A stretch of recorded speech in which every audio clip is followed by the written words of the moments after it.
Qu'est-ce que les femmes veulent? Avec toutes les vidéos que tu vois sur TikTok, sur Instagram, sur YouTube, toutes les personnes qui te donnent leur avis, que ce soit ta mère, ta sœur, ton père, ton grand-père, ton cousin, ton meilleur pote, voire ton ex ou ta copine même, ça devient compliqué de commencer à faire un petit peu une synthèse de tout ça. Donc ce que je voudrais faire, c'est vraiment t'apporter la substance de ce que tu dois savoir pour comprendre ce que tu dois faire et mettre en pratique au jour le jour pour être de plus en plus attirant aux yeux des femmes qui te plaisent. Donc si t'es un mec et que ce sujet t'intéresse, alors ne bouge pas, on va voir ça tout de suite.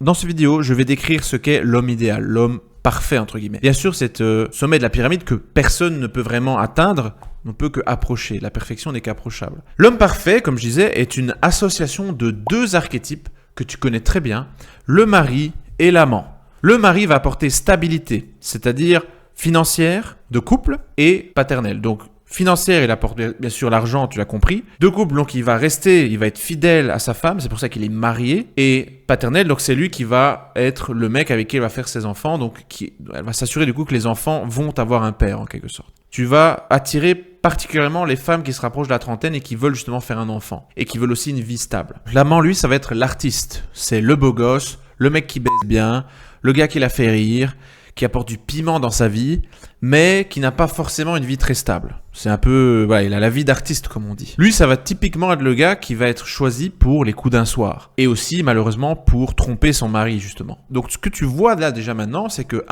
ce sont des archétypes que tu connais très très bien, parce que tu l'as déjà vu plein de fois dans certaines séries, voire même certaines scènes, en fait, de séries. Et deux, c'est que ces deux archétypes sont complémentaires. C'est-à-dire que si tu pouvais prendre une personne, le mari par exemple, mais lui donner aussi les caractéristiques de l'amant, tu aurais un mec complet. Donc, est-ce que c'est vraiment seulement possible d'être un mec comme ça? Là, intuitivement, tu vas me dire, bah oui, c'est possible, pourquoi pas? Je vois rien d'incompatible là-dedans. Et tu as raison.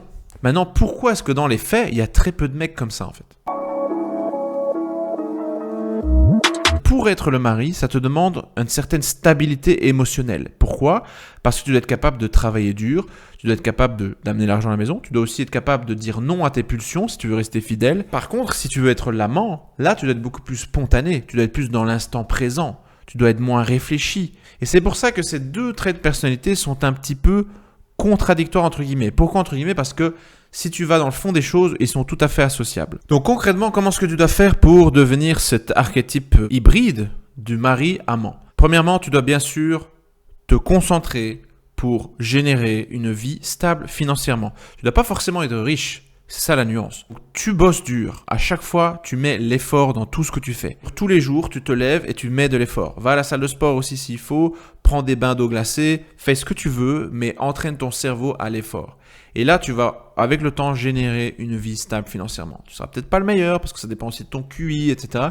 Mais tu seras suffisamment considéré par tes potentiels employeurs ou tes potentiels clients, si tu veux être entrepreneur, que du coup, tu vas générer forcément une certaine indépendance financière. Par contre, pour l'amant, ce que tu vas faire, c'est que tu vas développer ton courage. Pourquoi est-ce que je parle de courage? Tu vas comprendre, c'est très simple. L'amant génère des émotions chez l'autre. Donc, il ose faire certaines blagues. Il ose dire ce qu'il pense. Il ose faire ce qu'il veut faire. Il ose aborder des inconnus. Il ose faire face à ses propres contradictions et donc à son ego. Il ose devenir fragile aux yeux des autres parce qu'il assume qui il est. Il ose être authentique. Bref, l'amant est quelqu'un qui génère des émotions parce qu'il est unique. Pourquoi? Parce qu'il ose être qui il est vraiment. Donc, pour résumer, si tu veux être l'archétype hybride idéal entre le mari et l'amant, tu dois te concentrer, faire l'effort au moment où tu dois le faire. Et puis, quand tu es en condition sociale, oser affirmer qui tu es. Oser être qui tu es. Oser faire des blagues. Oser tenter des actions. Bref, oser aborder surtout. Si dans ta vie de tous les jours, tu appliques ces deux principes-là, effort et courage. Je répète, si dans ta vie de tous les jours, tu appliques effort et courage, tu vas te rapprocher de plus en plus au fil du temps, de l'homme idéal. Si chaque jour quand tu te lèves, tu te dis quelle est ma passion, quelle est ma profession, qu'est-ce que je veux faire de ma vie, c'est ceci, cela, je fais une liste, j'écris ce que je dois faire, je fais ce que je sais que je dois faire. Puis en parallèle, tu as le courage de sortir de chez toi, tu as le courage d'aller dans un bar tout seul, tu as le courage d'aller aborder des gens que tu connais pas, tu as le courage d'affirmer ce que tu penses, de dire ce que tu penses. Tu as le courage de tenter quelque chose avec certaines filles, de tenter d'embrasser une fille qui te plaît. Tu as le courage de tenter des choses nouvelles au lit. Tu vas te transformer en l'homme idéal.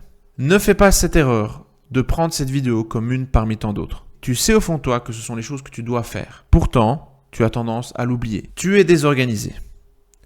Tu es peureux. Tu es fainéant. Et tu manques de courage. C'est précisément parce que tu ne vas pas appliquer les choses de cette vidéo, parce que tu vas de nouveau cliquer sur une autre, là maintenant, que tu ne vas pas te transformer en cette personne idéale qui va attirer les filles qui te plaisent.